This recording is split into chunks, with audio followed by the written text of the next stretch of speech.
A graça e a paz de Jesus Cristo. Seja bem-vindo a este canal que compartilha estudos, meditações, reflexões e leituras nos capítulos da Bíblia. Nós estamos gravando uma série de vídeos sobre o profeta Jeremias e hoje nós vamos ler o capítulo 9.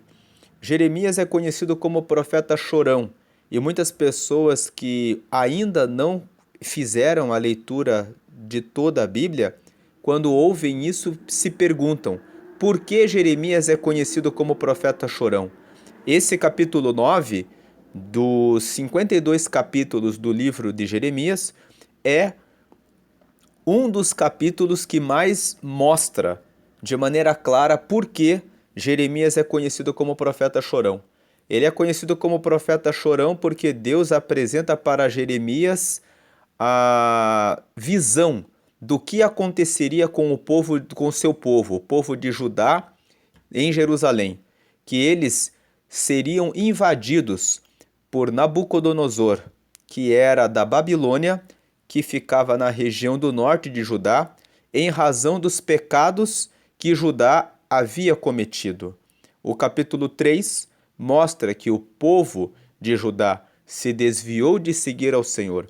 E o capítulo 5 mostra como o povo de Judá estava corrompido, mergulhado em vários pecados, onde não havia a realização da justiça. E o capítulo 7 também mostra como o povo estava mergulhado em corrupção. Este capítulo 9 mostra muito que o povo de Judá estava mergulhado na mentira e na falsidade. As pessoas falavam palavras de bondade, de amor uns com os outros, diziam que tudo estava em paz, mas na verdade, no fundo do seu coração, eles estavam carregados de mentira, carregados de inimizades, desejando mal uns dos outros. E Deus fala que nos capítulos anteriores, Deus fala a respeito do adultério. No capítulo 5, fala a respeito da corrupção dos próprios profetas e dos sacerdotes. No capítulo 7, Deus fala novamente a respeito de adultérios. E no capítulo 9, ele fala a respeito de mentiras. Então, vamos à leitura hoje aqui, e esse capítulo é o capítulo que mais mostra Jeremias relacionado com o choro. Versículo 1: Provera a Deus a minha cabeça se tornassem águas, e os meus olhos em uma fonte de lágrimas. Então choraria de dia e de noite os mortos da filha do meu povo. Aqui, quando nós lemos esse versículo 1, a invasão de Jerusalém ainda não havia acontecido. Mas, como ele recebe a visão de Deus a respeito do futuro, ele consegue entender que ele vê na visão que Deus dá para ele o povo de Jerusalém destruído, invadido pela Babilônia. E o povo todo morto, que foi o que depois, mais tarde, aconteceu. Só que como Jeremias está tendo a visão a respeito disso, ele já chora antecipadamente, porque ele vê. Deus dá para ele a visão do que vai acontecer e ele tem certeza que vai acontecer porque por causa do relacionamento que ele tem com Deus. Ele sabe que o que Deus mostra para ele é verdade e vai acontecer. Então ele fala que Deus fizesse a minha cabeça se tornar em águas e os meus olhos uma fonte de lágrimas, porque eu choraria de dia e de noite os mortos da filha do meu povo. Versículo 2: Provera a Deus eu tivesse no deserto uma estalagem de caminhantes. Então deixaria o meu povo e me apartaria dele, porque todos eles são adúlteros, são um bando de aleivosos. Então aqui no versículo 2, Jeremias, ele fala a respeito da corrupção que o povo se encontrava. Como eu já falei no começo do vídeo, nos capítulos 3, no capítulo 5, no capítulo 7, né, que nós já comentamos aqui no canal, eu vou deixar aqui o card desses capítulos aqui em cima para que você possa acessar depois, né? Deus vai falando a respeito do pecado do povo. Eles estavam mergulhados em adultério. O adultério aqui significa que eles colocavam altares nas montanhas e serviam a outros deuses. Depois, no dia da celebração ao Senhor, eles entravam na casa do Senhor e adoravam ao Senhor também. E Deus rejeita a adoração que não é a outros deuses, porque foi ele que criou todas as coisas e ele é o dono do universo. Então ele não divide a glória da criação dele com ninguém. Tem algumas pessoas que dizem que Deus é egoísta. Dizem assim: Deus é egoísta. Aí a pergunta a se fazer é: quando você é casado ou quando você é casada, você aceita dividir o seu cônjuge com outras pessoas? Se você inventou um produto, você aceitaria que outras pessoas copiassem o seu produto e vendessem, sendo que foi você que criou? É por isso que existem as patentes, as marcas, que a pessoa, né, de acordo com a lei, pode registrar que é a dona, o proprietário daquele produto. E ele ganha exclusividade para vender aquele produto porque foi ele que criou. Assim também Deus criou todas as coisas. Como que Deus pode aceitar que a criatura dele venha adorar a outros deuses? É por essa razão que quando alguém se coloca diante de Deus e vai e presta um culto de adoração a outro Deus, ele é adúltero. Ele fez uma aliança com Deus. E aí ele adora outros deuses. Então Deus fala que adúlteros são aqueles que adoram outros deuses. Esse é o contexto da Bíblia em geral, da palavra em geral, né? E o adúltero é aquele que adultera, é aquele que quebra, corta a aliança. E Jeremias diz: todas as pessoas do meu povo são adúlteros. Eles são um bando de aleivosos, pessoas que se entregam ao mal, pessoas que sentem prazer em se desviar do caminho correto. Então, no versículo 2, Jeremias fala que Deus quisesse que existisse uma estalagem de caminhantes no deserto, porque eu iria para o deserto e ficaria lá. Veja a situação de corrupção do povo de Judá e de Jerusalém, a ponto de Jeremias preferir morar no meio do deserto, num lugar que tivesse só o básico para ficar longe do povo em razão do pecado do povo. Versículo 3: E estendem a língua como se fosse o seu arco para a mentira. Fortalecem-se na terra, mas não para a verdade, porque avançam de malícia em malícia, e a mim me não conhecem, diz o Senhor. Veja que a primeira parte do versículo 3 fala: E estendem a língua como se fosse o seu arco para a mentira. Nós sabemos que o arco é aquela ferramenta que os flecheiros usam para colocar a flecha, para disparar contra os seus alvos. Então veja que ele está falando aqui que a língua estava sendo usada para a mentira. As pessoas estavam se fortalecendo na terra. Essa questão de uso da língua, nós temos a passagem de Tiago, no capítulo 3. Eu vou deixar aqui em cima no card o acesso para o Tiago 3, onde eu fiz os comentários a respeito do uso da língua. Tiago, capítulo 3, fala a respeito da forma adequada de usar a nossa língua.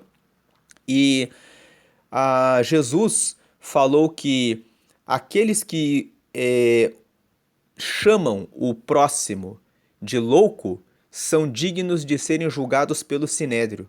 Ser julgado pelo Sinédrio, que era o conselho da sinagoga, era um dos julgamentos mais severos que existia naquele tempo. Então Jesus estava dizendo assim: se você chama a outra pessoa de louco, você é digno de ser réu do Sinédrio. Jesus estava dizendo assim: preste atenção naquilo que você fala em relação às outras pessoas. O próprio Jesus disse em Mateus 7,1: Não julgueis para que não sejais julgados, porque da mesma forma com que julgardes, vos julgarão a vós, e com a mesma medida com que medirdes aos outros, vos medirão a vós. Então, usar a língua de maneira como para a mentira, usar a língua como flecha, é condenado em várias passagens. Também tem uma outra passagem em 1 João, em que João fala assim: todo aquele que incomoda, perturba o seu irmão é homicida, e o homicida não tem parte com Deus. É a pessoa que usa a palavra para perturbar o próximo, usa a palavra com a finalidade de destruir o próximo, para praticar assédio moral, para dizer que o outro é menos, para a destruição do próximo, está praticando, de acordo com João, homicídio. Palavras podem matar uma pessoa. Se você usa as palavras para matar uma pessoa, você está contra a palavra de Deus. E existem muitos líderes religiosos que matam as pessoas que cuidam, dizendo para elas que elas não podem, que elas não são capazes, que Deus não tem o plano para que aquela pessoa consiga prosperar e consiga obter aquilo que ela está buscando. Quem é o homem para dizer a você que você não pode quando Deus diz a você que pode? O homem olha para você muitas vezes pela lente dos olhos dele. E muitas vezes ele olha para você julgando que você é menos do que Deus vê em você. Então fica aqui uma dica. Se o teu pastor, o teu padre, o teu líder dentro da empresa em que você trabalha fala para você, esse nível não é para você, significa que é a hora de você sair desse lugar. Porque você tem que estar no lugar em que as pessoas olham para você e acreditam em você, e veem potencial em você, e confiam que você pode mais, que você pode ir mais longe, que você merece mais. Saia dos lugares em que as pessoas usam as palavras agradáveis muitas vezes. Muitas vezes batem no teu ombro e falam, fica tranquilo, né? Você não foi feito para isso, mas está tudo bem. Fuja dessas pessoas, eles são falsos amigos. Eles batem no teu ombro, eles lançam uma palavrinha agradável para você, mas na hora que você levanta o seu projeto para avançar, eles olham para você e falam, isso não foi feito para você. Fuja dessas pessoas, elas são mentirosas. E aqui, Jeremias estava no meio de um povo mentiroso. Fortalecem-se na terra, mas não para a verdade. Ou seja, eles cresciam, se fortaleciam, mas não era para o bem, porque avançam de malícia em malícia e a mim me não conhecem, diz o Senhor. Aqui no versículo 3, Deus está conversando com Jeremias e dizendo, o povo Jeremias está desse jeito aí. Versículo 4, guardai-vos cada um do seu amigo, e de irmão nenhum vos fieis. Olha a situação que Judá e Jerusalém estava, a ponto de Jeremias dizer assim, guardem-se dos amigos e dos irmãos, não confie em ninguém, porque todo irmão não faz mais do que enganar, e todo amigo anda caluniando. Eram amigos na frente, mas por trás falavam mal a respeito do próximo. Caluniar significa imputar um crime, imputar uma coisa grave a outra pessoa, sabendo que a pessoa não fez. Então veja que os amigos faziam isso no meio do povo em que Jeremias habitava.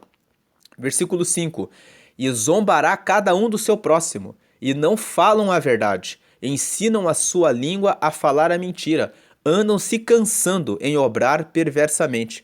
Veja que o 5 fala que eles ficavam mentindo o tempo todo e ficavam cansados. Olha o texto que Jeremias usa. Jeremias fala, eles fazem tanto mal, mentem tanto.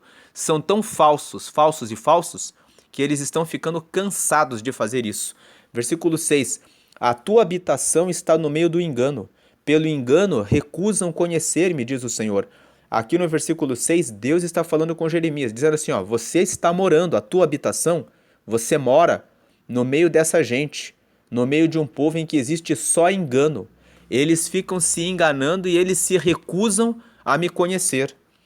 Por que eles se recusavam a conhecer o Senhor? Porque eles queriam adorar os outros deuses e queriam fazer o que bem quisessem, o que bem queriam e bem entendiam.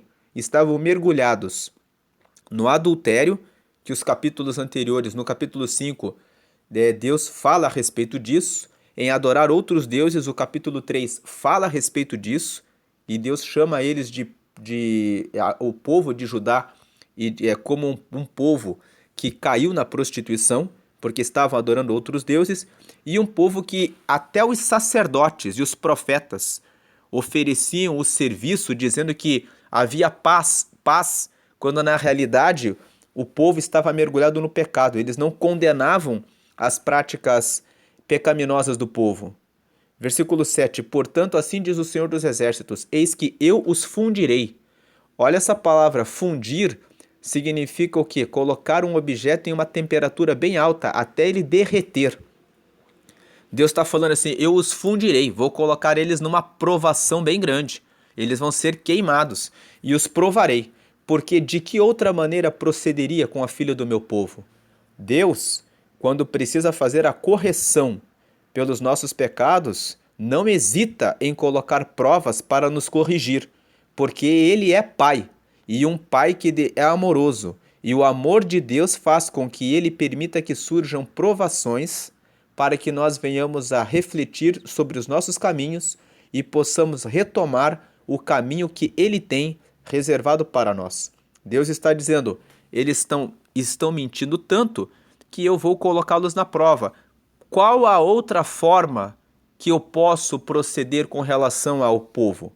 A filha do meu povo. Se estão fazendo coisa errada, precisam ser corrigidos, disciplinados. Deus é um Deus de disciplina. Se você está passando por uma provação em alguma área da sua vida, talvez pense, se não é, para que Deus faça você refletir, para tomar um novo caminho em relação a esse ponto que você tem passado. Versículo 8: uma flecha mortífera é a língua deles, fala engano, com a sua boca fala cada um de paz com o seu companheiro, mas no seu interior arma-lhe ciladas. Esse versículo é aquele que eu vinha falando, que muitas vezes a pessoa na sua frente fala uma coisa, quando você sai, ela fala outra coisa. Sempre que você conversar com uma pessoa e ela falar mal a respeito de alguém para você, preste atenção no que ela fala de mal da outra pessoa. Pense na profundidade da maldade do comentário que ela fez sobre a outra pessoa. Esse é o mesmo nível de maldade que ela vai usar quando falar a seu respeito, quando você não estiver na frente dela. E essa é a qualidade dessa pessoa. Analise o que as pessoas falam para você. Veja se elas falam, o que elas falam a respeito das outras pessoas para você. Na verdade, pessoas que são sábias e inteligentes não têm tempo de falar a respeito da vida dos outros, porque elas estão tão dedicadas em servir ao Senhor e em desenvolver e construir projetos que realizam o bem, que elas não têm tempo de prestar atenção na vida dos outros. Se você tem prestado muita atenção na vida dos outros, é hora de refletir que é tempo de você cuidar mais e melhor de si mesmo, da sua própria vida, para que você possa prosperar, para que você possa se exercitar praticando atividades físicas, para que você possa se alimentar bem e ganhar a massa muscular e perder o peso daquilo que é desnecessário no seu corpo físico para que você tenha uma velhice abençoada e uma velhice próspera, onde você não venha ter trabalho com você mesmo, de ter que ir tanto em médicos. Você precisa pensar em cuidar da sua vida. E quando a sua boca for falar alguma coisa, você precisa falar palavras que trazem o bem para você e para as pessoas à sua volta. Eu preciso melhorar a minha produtividade. Eu preciso melhorar a minha comunhão com Deus. Eu preciso melhorar a minha ansiedade para não me preocupar com o futuro. Eu preciso semear hoje a semente de ler mais livros, buscar mais informação e conhecimento, buscar mais revelação e entendimento das coisas de Deus, buscar mais iluminação para o meu caminho, me afastar das pessoas que usam a língua para fazerem comentários negativos e ruins a respeito da minha vida, para me afastar de quem sair dessa igreja onde as pessoas vivem no pecado. Tem gente que diz que é pastor, mas vive no erro, no pecado. Se você vê que essa pessoa que te lidera é uma pessoa que não faz o que precisa ser feito, fuja desse lugar que você está. Você tem que procurar ambientes em que as pessoas estão preocupadas com o crescimento, com a verdade. Veja que Jeremias, no versículo 2 aqui desse texto que nós lemos, falou o quê? que provera a Deus eu tivesse no deserto uma estalagem de caminhantes. Então deixaria o meu povo e me apartaria dele, porque todos eles são adúlteros, são um bando de aleivosos. Ou seja, Jeremias tem essa percepção. Ele fala, se no deserto tivesse uma estalagem para os caminhantes, eu deixaria o meu povo, iria para lá e ficaria no deserto, porque é melhor você estar sozinho, conversando com Deus, desenvolvendo seus projetos longe das línguas mentirosas, fraudulentas, enganadoras, que você vai prosperar mais do que você ficar no meio de pessoas que batem nas suas costas, falam que você é bonzinho, que você é legalzinho, mas dentro do coração não acreditam em você. O que você está fazendo com essa pessoa que anda com você, que usa a língua para falar mal a respeito dos outros e que usa a língua para falar palavras negativas o dia inteiro? Saia desse ambiente. Procure ambientes onde você tenha pessoas que falam a respeito do bem, que constroem projetos, que são otimistas, acreditam nos projetos que estão realizando e buscam, por meio de atitudes, de ações concretas, reais, o desenvolvimento dos seus projetos. Versículo 9. Olha a parte final do versículo 8. No seu interior armam-lhe ciladas. Sabe aquele desejo do coração? Tomara que ele não dê certo, tomara que ele não consiga realizar aquilo que ele falou. Tome cuidado com para quem você fala a respeito dos seus projetos. Você precisa falar com pessoas que estão na mesma frequência que você. Já ouviu o rádio? Quando você liga o rádio e ele não está bem sintonizado numa frequência e começa a dar aquele chiado e você fala, por que tem esse chiado? Porque não está na frequência certa. Você andar com pessoas que não falam a mesma língua que você, que não estão com o mesmo propósito, com o mesmo objetivo, você vai contar o seu projeto e a pessoa vai dentro do coração dizer, ele não vai conseguir. Será que ele tem capacidade de fazer? Isso é uma cilada, porque a pessoa está colocando uma frequência, uma energia contra você. Selecione muito bem as pessoas com quem você anda, porque a igreja que você frequenta, os ambientes em que você vai, porque você capta aquela frequência e leva um tempo até você conseguir sintonizar para corrigir a rota. Esse tempo que leva para você sintonizar e corrigir a rota é tempo perdido. Se você sintoniza na frequência certa e anda de maneira constante na frequência certa, você avança. Mas se você anda naquela frequência errada, você vai ter um prejuízo. Eu estou fazendo aqui alguns comentários, algumas aplicações desse texto, mas focando exclusivamente no estudo bíblico agora, em Jeremias 9. Jeremias 9 está falando a respeito da condição em que Jeremias estava, que ele se coloca aqui no versículo 1, que se ele pudesse, ele pediria a Deus que transformasse a cabeça dele em águas e os olhos dele em uma fonte de lágrimas, porque ele, no versículo 2, que ele iria para o deserto para ficar longe do seu povo, e aí do versículo 3 até o versículo 8, que nós lemos até aqui, como nós estamos vendo, o povo estava falando mentira. O povo não era amigo de ninguém. Todos eles andavam se caluniando uns aos outros e ainda eram adúlteros. Adoravam outros deuses. Versículo 9, porventura por estas coisas não os visitaria, diz o Senhor, ou não se vingaria a minha alma de gente tal como esta? Deus está dizendo o quê?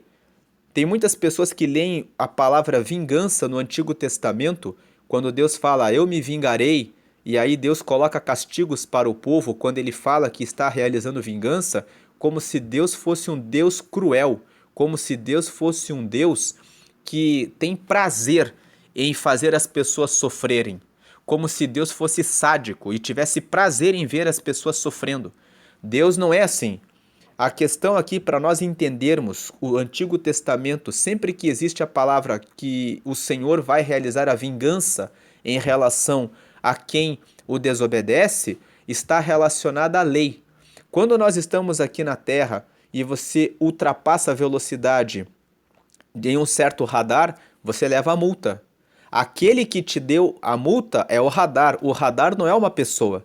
Ele é apenas um equipamento objetivo. E ele faz com que a lei de trânsito vingue. A lei de trânsito precisa vingar. Vingar significa precisa ser cumprida. Você desobedeceu? Ultrapassou a velocidade? Não importa quem você é. Você vai receber a multa na sua casa. A lei precisa vingar. Quando a lei não vinga, quando ela não produz resultado, as pessoas vão começar a desobedecer e vão começar a gerar riscos de acidente naquele lugar em que aquele radar foi colocado. Da mesma forma, Deus criou o mundo e o universo. Vamos colocar uma situação mais grave. Pense, na lei é crime matar alguém. Pense que se as pessoas começassem a matar umas às outras e não houvesse justiça, e não houvesse prisão, e não houvesse cumprimento de pena, como seria o mundo se a lei não vingar, se a lei não vingasse, se a lei não for cumprida? Então Deus, ele estabelece os seus mandamentos e quando o povo o obedece, ele derrama as bênçãos. Quando o povo desobedece e começa a viver na mentira, na corrupção, um enganando ao outro, um destruindo ao outro, Deus vem e pergunta para Jeremias: porventura por essas coisas eu não os visitaria? Eu vou deixar eles vivendo do jeito que eles querem, fazendo o que eles querem, sem colocar um basta nisso? Não. Né? Não se vingaria a minha alma de gente tal como essa? Deus está dizendo, né? É como se você dissesse assim: se os homicidas começassem a matar muitas pessoas, o povo começaria a dizer: a justiça não vai fazer justiça? Eles não vão ser presos? Não vai haver punição? Da mesma forma, Deus está dizendo: eles estão fazendo o absurdo de viverem dessa forma. Eu não ensinei as pessoas a viverem assim. O segundo mandamento é: ama o teu próximo como a ti mesmo. O segundo mandamento é: e ninguém faz mal a si mesmo.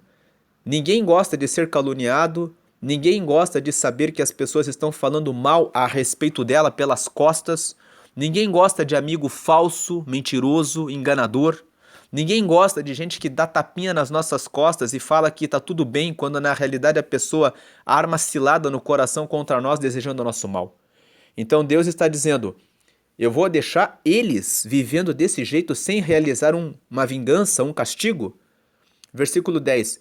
Pelos montes levantarei choro. Agora é Jeremias aqui dizendo: pelos montes levantarei choro. Ele ouve Deus falando para ele, né, que ele vai visitar o povo, que vai haver vingança. Jeremias sabe quem é Deus, ele tem um profundo relacionamento com Deus. Deus se revela a ele de uma forma profunda, conforme nós já lemos em Jeremias capítulo 1, como que foi o encontro de Deus com Jeremias, que Jeremias fala: não diga que você é uma criança, porque aonde eu te mandar você vai, e o que eu mandar você falar, você vai falar.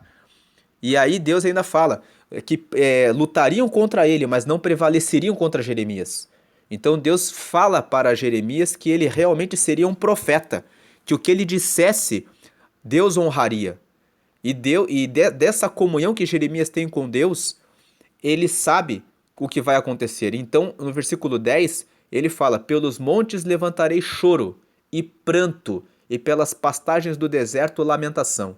Então nós vemos aqui o capítulo 9 mostra muito, desde o versículo 1, e nesse versículo 10 existe um reforço de que Jeremias é o profeta chorão, porque ele é aquele que fica o tempo todo em lágrima, o tempo todo em lamentação, a ponto dele ter escrito um livro que está na própria Bíblia, que é o livro de lamentação de Jeremias, onde ele lança as lamentações em razão da ruína que ocorreu sobre Judá. Aí ele fala: porque já estão queimadas e ninguém passa por elas, nem já se ouve mugido de gado, desde as aves dos céus até os animais andaram vagueando e fugiram. Aqui, Jeremias está tendo a visão de como seria a destruição. Nós vamos ler nos próximos capítulos que quando Nabucodonosor invadiu Judá e Jerusalém, ele colocou fogo na cidade. Ele queimou as casas, ele levou as mulheres, ele levou o povo todo.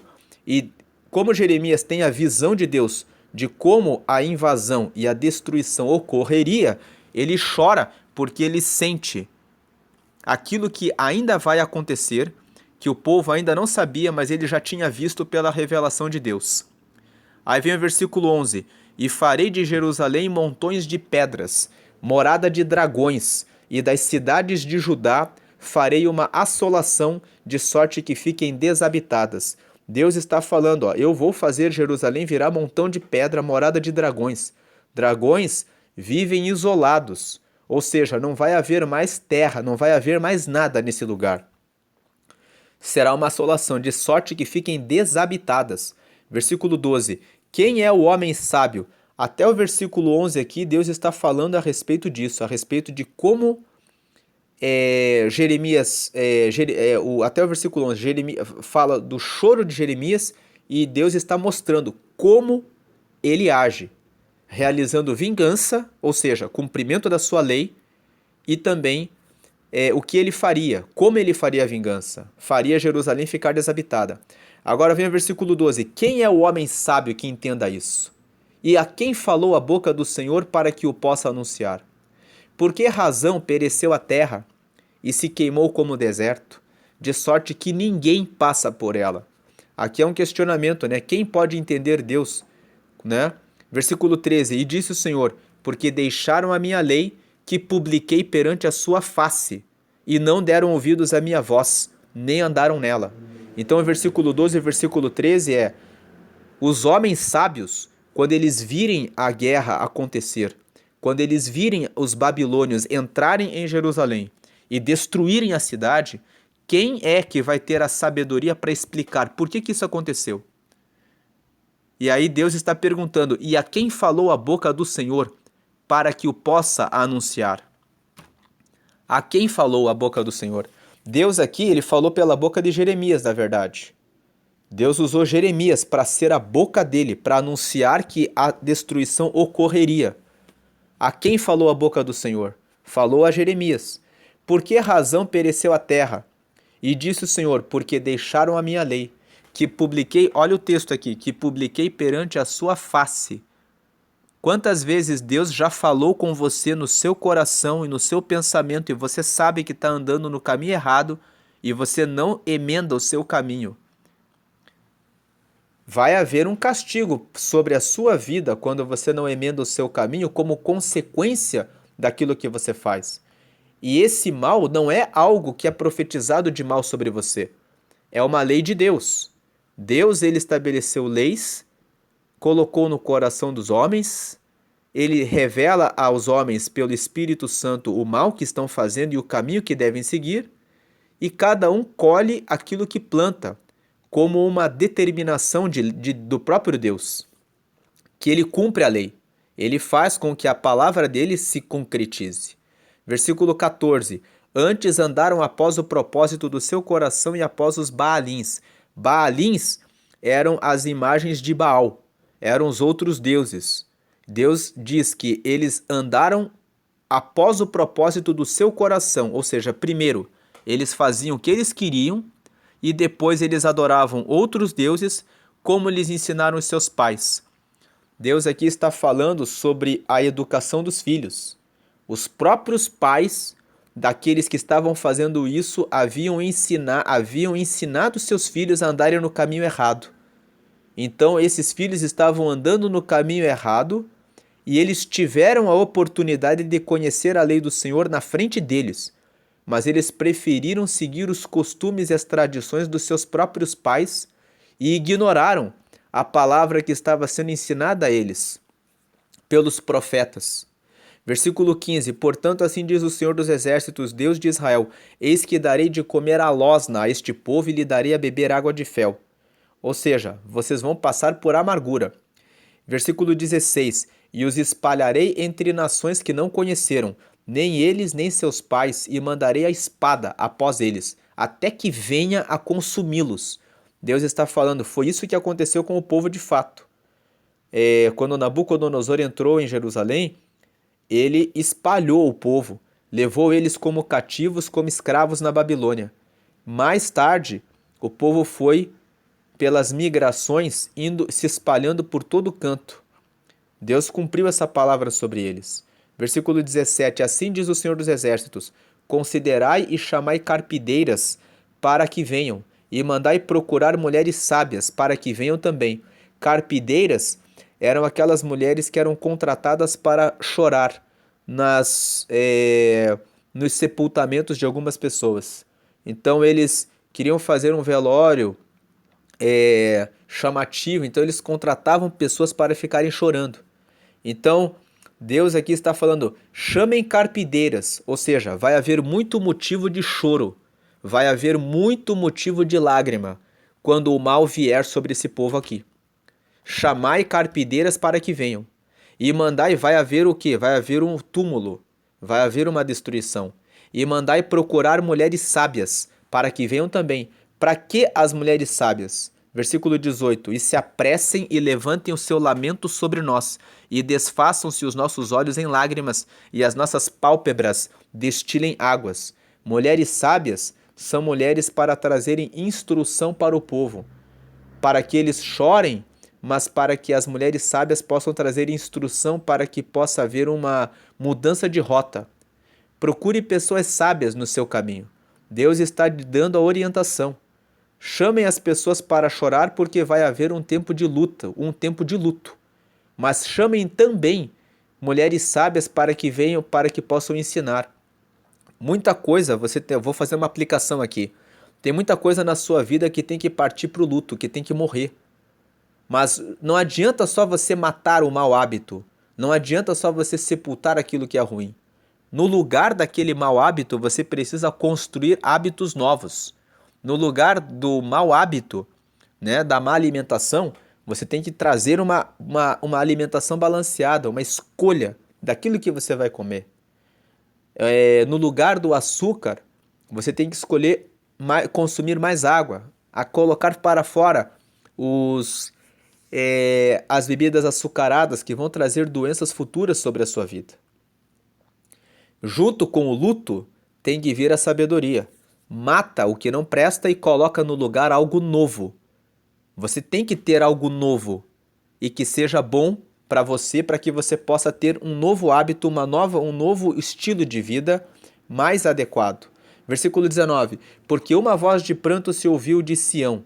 Sião é a forma como a Bíblia fala a respeito de Jerusalém.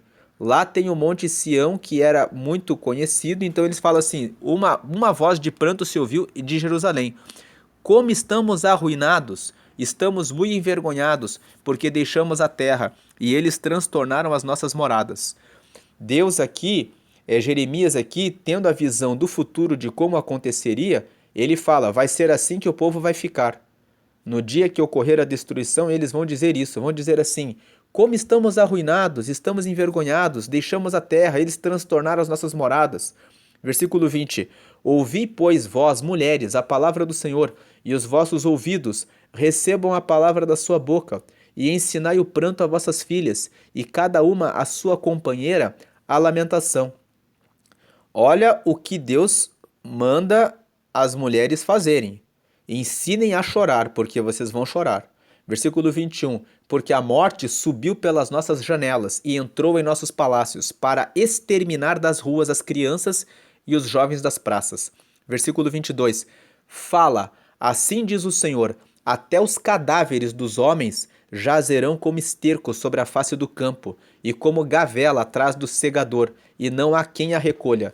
Nós já vimos no capítulo 8, nos primeiros versículos, que Deus fala que não haveria sepultamento para as pessoas, e até os nobres ficariam sem enterro. Aqui, no versículo 22, Deus fala a respeito de não haver enterro daqueles que seriam mortos nessa guerra, né? nessa invasão da Babilônia em Jerusalém. Versículo 23, assim diz o Senhor, não se glorie o sábio na sua sabedoria, nem se glorie o forte na sua força, não se glorie o rico nas suas riquezas. Versículo 24, mas o que se gloriar, glorie-se nisto, em me conhecer e saber que eu sou o Senhor, que faço beneficência, juízo e justiça na terra, porque destas coisas me agrado, diz o Senhor. Esse texto fala assim, a tua sabedoria, a tua força e a tua riqueza, diante de Deus, não são nada. Aquelas pessoas que moravam em Jerusalém, muitas delas, eram pessoas que tinham sabedoria, que tinham muito conhecimento. Muitas delas eram pessoas que tinham força para a batalha. Tanto é que o povo de Judá lutou contra o exército da Babilônia. A orientação de Deus, pela boca do profeta Jeremias, nós vamos ler isso nos próximos capítulos, é a de que a invasão vinha da parte de Deus e que era para eles se renderem quando Nabucodonosor chegasse em Jerusalém. Mas o povo, como nós veremos, não vai dar ouvidos à voz de Jeremias e vai se lançar na guerra. E por eles guerrearem contra Nabucodonosor, Nabucodonosor vai exterminar Jerusalém. Então, eles tinham seu exército, eles tinham a sua força. E o povo de Judá falou: nós temos o nosso exército. Então Deus fala aqui: não se glorie o homem sábio na sua sabedoria, nem se glorie o forte na sua força, não se glorie o rico nas suas riquezas. Os ricos poderiam contratar exércitos para lutarem aquela guerra, mas quando Deus determina que uma batalha vai ser de derrota, porque Deus quer trazer o castigo para aquele povo, não adianta o rico trazer muitos exércitos, porque de alguma maneira aquela batalha vai ser derrotada. A pessoa vai sair derrotada daquela batalha, porque o Senhor é que dá a última palavra. É isso que Deus está dizendo. E ele fala: mas o que se gloriar, glorie-se nisto, em me conhecer e saber que eu sou o Senhor. Ou seja, Deus está falando, ó, não adianta sabedoria, força e riqueza sem a minha presença. Não adianta você contar vantagem e confiar nisso. Se alguém quer contar vantagem e se alegrar e contar vantagem em alguma coisa, conte vantagem dizendo o seguinte: eu sei quem é Deus, eu conheço Deus. E ele fala assim, que eu sou o Senhor, que faço beneficência, juízo e justiça. Aqui tem uma coisa importante, ó. Deus, a primeira coisa que Deus quer fazer é beneficência. Ele sempre quer fazer o bem para nós.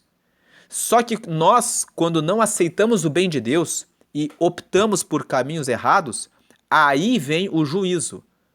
Ele nos julga, ele analisa o que estamos fazendo. E depois que ele analisa o que nós fazemos, ele estabelece a justiça. Qual é a justiça? O bem para aqueles que fazem o bem, o mal e o castigo para aqueles que fazem o mal. Deus aqui estava falando, ó, que alguém quer contar vantagem, conte vantagem em me conhecer e saber que eu sou o Senhor. Em saber que eu realmente sou Deus, que eu realmente tenho poder sobre todas as coisas. E a primeira coisa que eu faço, que eu mais desejo e quero para as pessoas, eu quero o bem delas. Mas, com base no que elas fizerem, eu estabeleço o juízo e estabeleço a justiça na terra. Porque destas coisas me agrado, diz o Senhor. Deus ama a justiça. Versículo 25. Eis que vem dias, diz o Senhor, em que visitarei a todo circuncidado com o incircunciso. Os circuncidados eram aqueles que nasciam no 8º dia da descendência dos judeus e que passavam pela circuncisão, que é o corte do prepúcio, aquela pele que cobre o órgão masculino. A circuncisão foi um sinal de uma aliança que Deus fez com Abraão. E a circuncisão, no Novo Testamento, ela passa a ser falada no Novo Testamento, muitas vezes, Paulo, quando começa a pregar para os não-judeus, começa a dizer que os não-judeus não precisam se circuncidar. Não precisam fazer esse corte da pele do órgão masculino como um símbolo de que estão com Deus. Porque quando Jesus morreu na cruz, ele se fez a nossa circuncisão. Todo aquele que aceita Jesus está com o coração limpo e circuncidado. Mas aqui nessa passagem de Jeremias, o que Deus está dizendo é o seguinte: eu visitarei tanto aqueles que dizem que têm aliança comigo porque foram circuncidados ao 8º dia, e vou visitar também os incircuncisos, aqueles que estão morando em Jerusalém e que não são ali judeus. No dia que eu permitir que Nabucodonosor venha nessa cidade, eu vou visitar todo mundo aqui. Porque todos os que moravam naquela terra estavam mergulhados na mentira, mergulhados nas más práticas. Deus aqui está dizendo, ó, eis que vem dias, diz o Senhor, em que visitarei a todo circuncidado com o incircunciso. Deus está dizendo no versículo 25, quando isso acontecer, eu vou visitar todo mundo que estiver aí. Versículo 26, ao Egito e a Judá e a Edom, e aos filhos de Amon, e a Moabe, e a todos os que cortam os cantos do seu cabelo, que habitam no deserto, porque todas as nações são incircuncisas, e toda a casa de Israel é incircuncisa de coração. Percebe que ainda aqui nesse texto, o próprio Deus está dizendo, na entrelinha aqui, ó, que não adianta nada você ser circuncidado, dizer assim, eu sou judeu, filho de Abraão, circuncidado ao 8º dia, conforme a tradição, conforme a aliança e o pacto que foi estabelecido com Deus, com o nosso pai Abraão. O próprio Deus fala, eu não dou tanta importância para o fato de vocês fazerem a circuncisão. Não basta fazer a circuncisão. Mais importante do que a circuncisão é você de fato ter o coração circuncidado. É você ter o coração cortado daquela pele que cobre o coração e impede que você receba a glória de Deus, que você receba a bondade de Deus, que você reflita que Deus é com você. Isso é muito mais importante do que você dizer que é circuncidado. Esse texto, numa aplicação prática, se refere àquelas mulheres que entendem que só com o uso de saias e vestidos e com o uso do cabelo comprido, do cabelo longo, sem cortar a ponta, né, ó, os que cortam os cantos do seu cabelo, tem algumas religiões, algumas doutrinas que são cristãs, que falam que se cortar a ponta do cabelo está no pecado e usam esse texto, essa passagem. E essa passagem não tem nada a ver com isso. Deus aqui está falando que todas as pessoas de todas as nações, né, todas as nações que estavam ali no juízo, na mão dele. Deus aqui está terminando esse texto dizendo o seguinte, que no dia da justiça dele, ele visita a todos. A justiça dele, ela se concretiza. Cedo ou tarde, ela vem, mas ela sempre vem. Então, essa meditação, a leitura, o estudo de Jeremias 9.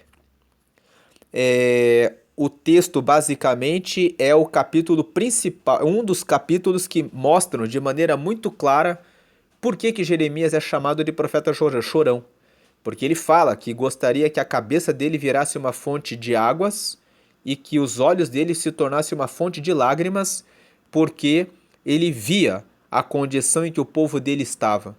E esse mesmo texto, o próprio Deus fala para as mulheres, chamem carpideiras para chorarem, e chamem mulheres para ensinar as suas filhas a chorarem, porque vai vir um tempo de luto, um tempo de choro.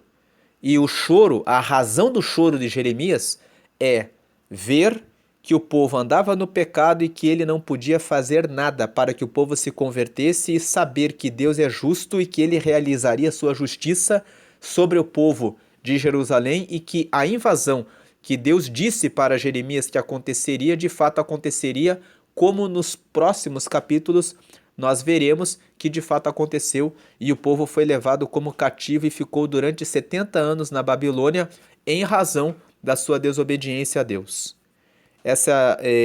Que Deus abençoe a todos, fiquem na paz de Cristo. Vamos prosseguir na sequência, né? Lendo os próximos capítulos do profeta Jeremias. Se você conhece alguém que tem dificuldades com relação à leitura de Jeremias e não entende essa passagem, compartilhe esse vídeo com essa pessoa e compartilha também os outros vídeos de Jeremias 1 até o capítulo 8 que já estão aqui no canal. Tem até uma playlist que eu fiz. Se você entrar aqui no YouTube na seção de playlists, tem uma playlist só de Jeremias, né? Que tem todos os capítulos. Eu estou colocando todos os capítulos que têm sido gravados de cada um dos livros em playlists.